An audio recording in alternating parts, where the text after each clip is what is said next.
उपस्थित मान्यवर आणि सृजन परीक्षकांना पूजा लक्ष्मी संजय भावलेचा सप्रेम नमस्कार। ज्या शिक्षणामुळे आज मी तुमच्या समोर उभी आहे तर ते केवळ मला आजपर्यंत मिळालेल्या शिक्षणामुळेच मी तुमच्या समोर उभी आहे। आणि यावरून तुम्हाला माझा विषय समजलाच असेल तो म्हणजेच आजचे शिक्षण म्हणजेच उद्याचे भविष्य। इयत्ता 9वी मधील मी आज मला 8वी पर्यंत जे शिक्षण मिळाले तर ते शिक्षणावर आधारितच मी तुमच्या समोर माझ्या भावना व्यक्त करणार आहे। आपण 10वीत नापास झालो म्हणजे केवळ 10वी नापास झालो असे नाही, तर आपण 1ली ते 9वी पण नापासच आहोत असा याचा अर्थ होतो। माझ्या वाक्याचा व्यवस्थित अर्थ काढा जेणेकरून मला नेमकं नक्की तुम्हाला काय म्हणायचं आहे तर ते तुम्हाला नक्की कळेल। कोणत्याही गोष्टीची सुरुवात ही अचानकपणे होत नसते। याच्यासाठी घरातील संस्कारातून बालक जेव्हा प्रथम बालवर्गात प्रवेश करतो तर तिथून त्याच्यावरती संस्कार हे होत असतात आणि या संस्कारातूनच पुढे तो त्याच्या मनातील इच्छा आकांक्षानुसार वागत असतो, घडत असतो आणि त्याला त्याच्या आयुष्यामध्ये जे करायचे आहे तर त्या दृष्टीने तो प्रयत्न करत असतो। आपण जे ठरवू तर आपण ते करू शकतो, ते केवळ सातत्यपूर्ण शिक्षणामुळेच। नवीन शैक्षणिक धोरणाचा जर विचार केला तर आजचे शिक्षण म्हणजे उद्याचे भविष्य घडवण्यासाठीचे एक उत्तम पाऊल आहे असे म्हणता येईल। 5+3+3+4 या शिक्षण स्तरामुळे नवीन शैक्षणिक क्रांती होईल ही सदिच्छा। कारण 6वी पासून व्यावसायिक शिक्षणामुळे मुलांमध्ये जे बदल घडेल तर त्यातून माझा भारत देश म्हणजेच माझी मातृभूमी ही सोन्याचा गरुड होईल। सोने की चिड़िया थी अब सोने का गरुड होने वाला है, सोने की चिड़िया थी अब सोने का गरुड होने वाला है। सोने की चिड़िया और सोने का गरुड यातील अंतर नक्की मोलाचे ठरणार। नोकरीवरच अवलंबून न राहता नोकरीवरच अवलंबून न राहता स्वकौशल्यावर आधारित व्यवसाय हा एक उन्नतीचा नवीन मार्ग ठरेल।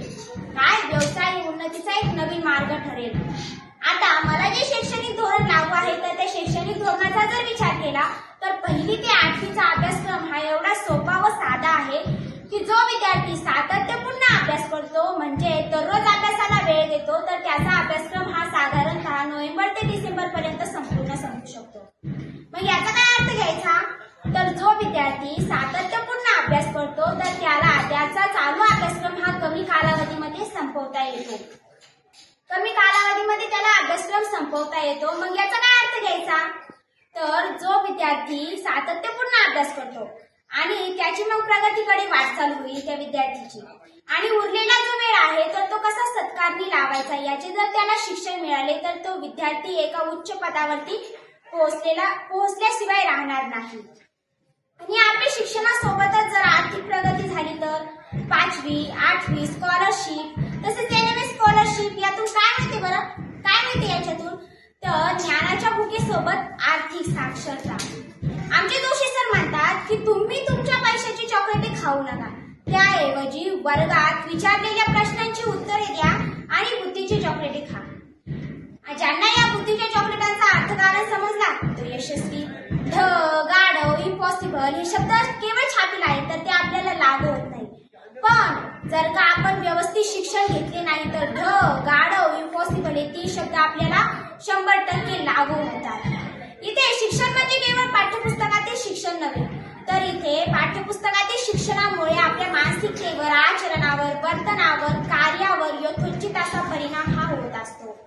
तो डिप्रेशन मध्ये आहे म्हणजेच त्याचे मानसिकतेचे जे शिक्षण आहे तर ते व्यवस्थित पूर्ण झालेले नाही। अरे हड जा आमच्या खेड्यात आणि विचार आमच्या खेड्यातल्या मुलांना तू डिप्रेशन मध्ये गेलाय का? आमच्या तिकडे डिप्रेशन काही नसतं। गटका गेली पळे गेली तास वाजे गणाना, गटका गेली पळे गेली तास वाजे गणाना, आयुष्याचा काळ जातो अभ्यास कार्य कराना, गटका गेली पळे गेली तास वाजे गणाना। आजच्या शिक्षण पद्धतीमध्ये बदल घडलेले आहेत, ती बदल आपल्या समोर आहे जसे की मंगळयान, आदित्य L1, चंद्राच्या दक्षिण ध्रुवावर स्वारी, बाहुबली